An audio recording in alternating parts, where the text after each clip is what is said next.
Sobrang madikit, hindi siya nalalaglag. Tapos ito, hindi talaga siya basta matatanggal. Kailangan mo siyang i-off muna. Ito pala guys yung ginagamit ng mga big time affiliates na phone holder kapag ka nasa kotse sila. Kasi ang galing nito guys, kaya nakukuha nila yung mga magagandang angulo kapag nasa kotse sila. So napakamadikit talaga guys. Ilalagay mo lang siya ng ganito, benta mo, ayan. So may on-off siya guys. I-on mo, pagka nakadikit na doon, i-on mo para talagang kapit na kapit siya. Ganito guys, ididikit natin, then naka-on siya, ayan. Diba? Tapos ngayon, ilalagay naman natin yung phone. Ganyan lang siya guys ha, didikit natin. Grabe sobrang madikit. Yan.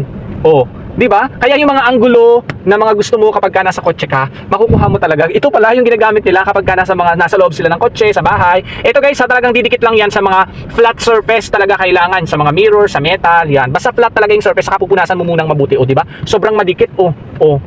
Hindi siya nalalaglag, tingnan nyo. Diba? Sobrang tibay. Tatanggalin natin. Tapos ito, hindi talaga siya basta matatanggal. Kailangan mo siyang i-off muna. Pipindutin mo ulit ito pag ganoon, yan. Saka mo siya tatanggalin ng ganoon. Diba? Sobrang galing. Napakamura lang ng phone holder na to. Kaya kung gusto nyo guys, go check out na!